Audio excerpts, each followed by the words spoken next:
Telangana cabinet భేటీ కొనసాగుతోంది। ఈ సమావేశానికి కొండా సురేఖ దూరంగా ఉన్నారు। ఇక బీసీ రిజర్వేషన్లపై సుప్రీంకోర్టు తీర్పుపై కేబినెట్ లో చర్చించనున్నారు। ఈ భేటీ తర్వాత స్థానిక ఎన్నికలపై స్పష్టత వచ్చే అవకాశం ఉంది। పలు సాగునీటి ప్రాజెక్టులు, కొన్ని ప్రాజెక్టుల డిజైన్ల మార్పునకు అనుమతులు, ధాన్యం కొనుగోలు, హైదరాబాద్ మెట్రోను ప్రభుత్వం పరిధిలోకి తీసుకోవడం, రెండో దశ విస్తరణ అంశాలపై చర్చించి నిర్ణయాలు తీసుకోనుంది తెలంగాణ కేబినెట్।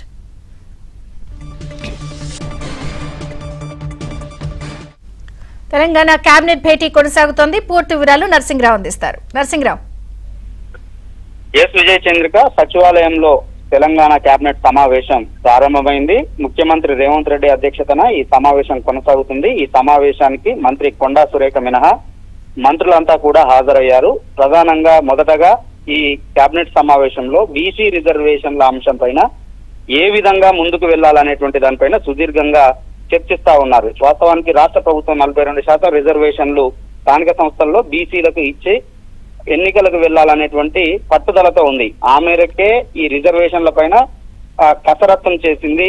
ఇక్కడ డెడికేషన్ కమిషన్ ఏర్పాటు చేసింది, అదేవిధంగా ఎంపెరికల్ డాటాను తీసింది, ఆ తర్వాత రిజర్వేషన్లను అనౌన్స్ చేసింది, అసెంబ్లీలో ఆమోదించి దానికి సంబంధించిన బిల్లును గవర్నర్ కు పంపింది। కానీ అక్కడ ఆమోదం లభించినటువంటి నేపథ్యంలో జీవోను తీసుకొచ్చి ఎన్నికలకు వెళ్తున్నటువంటి సమయంలో హైకోర్టులో మధ్యంతర ఉత్తర్వులు వచ్చి జీవో పైన స్టే విధించిన నేపథ్యంలో ఇటు సుప్రీంకోర్టును కూడా ఆశ్రయించారు। కానీ సుప్రీంకోర్టులో ఈ రోజు ప్రభుత్వానికి నిరాశ ఎదురైంది। ఈ నేపథ్యంలో ఇక దీనిపైన ఏ విధంగా వెళ్ళాలి, ఇప్పటికే రిజర్వేషన్లో అనౌన్స్ చేసినటువంటి నేపథ్యంలో ఖరారు చేసి ఎన్నికల షెడ్యూల్ కూడా విడుదలైనటువంటి నేపథ్యంలో ఇప్పుడు మధ్యంతర ఉత్తర్వులు మాత్రమే వచ్చినటువంటి నేపథ్యంలో హైకోర్టులో పూర్తి స్థాయి ఉత్తర్వులు వచ్చేంత వరకు వెయిట్ చేయడమా, లేదనంటే గతంలో చెప్పినట్లుగా పార్టీ పరంగా 42% రిజర్వేషన్లు ఇచ్చి వెళ్లడమా అనేటువంటి దానిపైన నిర్ణయం తీసుకోవాల్సి ఉంది। అయితే కేబినెట్ సమావేశానికి ముందు అడ్వకేట్ జనరల్ తో ముఖ్యమంత్రి రేవంత్ రెడ్డి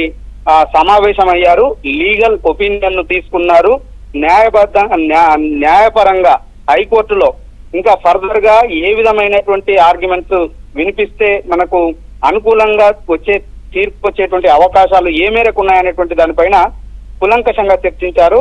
ఈ నేపథ్యంలో రిజర్వేషన్ల పైన ఈ రోజు సమావేశంలో చర్చలు జరుపుతా ఉన్నారు। అయితే 42% రిజర్వేషన్ పార్టీ పరంగా ఇచ్చి వెళ్లాలనుకున్నప్పుడు మళ్ళీ జీవోను మార్చి కొత్త జీవో ఇవ్వాల్సినటువంటి అవసరం ఉంటుంది। ఆ జీవో మేరకు రిజర్వేషన్లు ఖరారు చేయాల్సి ఉంటుంది, దాన్ని మళ్ళీ రాష్ట్ర ఎన్నికల సంఘానికి పంపించాల్సి ఉంటుంది, ఆ తర్వాత మళ్ళీ రాష్ట్ర ఎన్నికల సంఘం రీషెడ్యూల్ చేయాల్సి ఉంటుంది।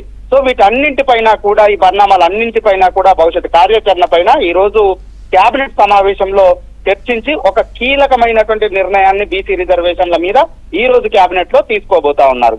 దాంతో పాటుగా ప్రాజెక్టుల పైన, నీటిపారుదల ప్రాజెక్టుల పైన కూడా ఈ రోజు పలు నిర్ణయాలను కేబినెట్ లో చర్చించి తీసుకోబోతా ఉన్నారు। అందులో ప్రధానంగా ఎస్ఎల్బీసీలో ప్రమాదం జరిగిన తర్వాత ఎస్ఎల్బీసీ టన్నుల పనులు పూర్తిగా నిలిచిపోయాయి। అయితే దాన్ని పునరుద్ధరించాలి, ఆ పనులను ప్రారంభించాలని చెప్పి రాష్ట్ర ప్రభుత్వం భావిస్తా ఉంది।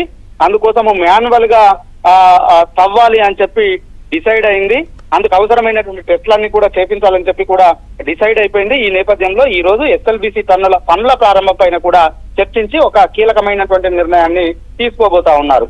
ఇక మరొక వైపు మేడిగడ్డ, అన్నారం, సుందిల్లా కాళేశ్వరం ప్రాజెక్టును కూడా పునరుద్ధరించాలి అని చెప్పి ప్రభుత్వం డిసైడ్ అయింది। ఆ మేరకు డిజైన్లను ఆహ్వానిస్తూ టెండర్లను కూడా పిలిచింది। సో ఆ ప్రక్రియ కొనసాగుతున్నటువంటి నేపథ్యంలో ఈ ప్రాజెక్టుల పునర్నిర్మాణానికి సంబంధించినటువంటి పనులపైన, అందుకు సంబంధించినటువంటి ఆర్థిక పరమైనటువంటి అంశాలపైన కూడా ఈ రోజు కేబినెట్ లో చర్చించి ఒక కీలకమైనటువంటి నిర్ణయాన్ని తీసుకునేటువంటి అవకాశం ఉంది। ఇక దాంతో పాటుగా తుమ్మిడిహట్టు వద్ద ప్రాణహిత చేవల్ల ప్రాజెక్టును నిర్మించాలని చెప్పి రాష్ట్ర ప్రభుత్వము నిర్ణయానికి వచ్చింది। అయితే 148 మీటర్ల ఎత్తు వద్ద నిర్మించడానికి అటు మహారాష్ట్ర అంగీకరించింది, కానీ రాష్ట్ర ప్రభుత్వము 150 మీటర్ల ఎత్తులో నిర్మించాలని చెప్పి డిసైడ్ అయినటువంటి నేపథ్యంలో దానికి మహారాష్ట్ర నుంచి ఎన్ఓసి తీసుకోవాల్సినటువంటి అవసరం ఉంది। ఈ నేపథ్యంలో రాష్ట్ర ముఖ్యమంత్రితో పాటుగా నీటిపారుదల శాఖ మంత్రి ఉత్తమ్ కుమార్ రెడ్డి మహారాష్ట్రకు వెళ్లి మహారాష్ట్ర ముఖ్యమంత్రితో సమావేశమై దీనిపైన చర్చించాలనేటువంటి ఆలోచనతో ఉన్నారు। దీనిపైన కూడా ఒక నిర్ణయాన్ని తీసుకోబోతా ఉన్నారు। వీటితో పాటుగా పలు కీలకమైనటువంటి అంశాలపైన చర్చించి నిర్ణయాన్ని ప్రకటించబోతా ఉన్నారు। Okay Narasingarao, thank you.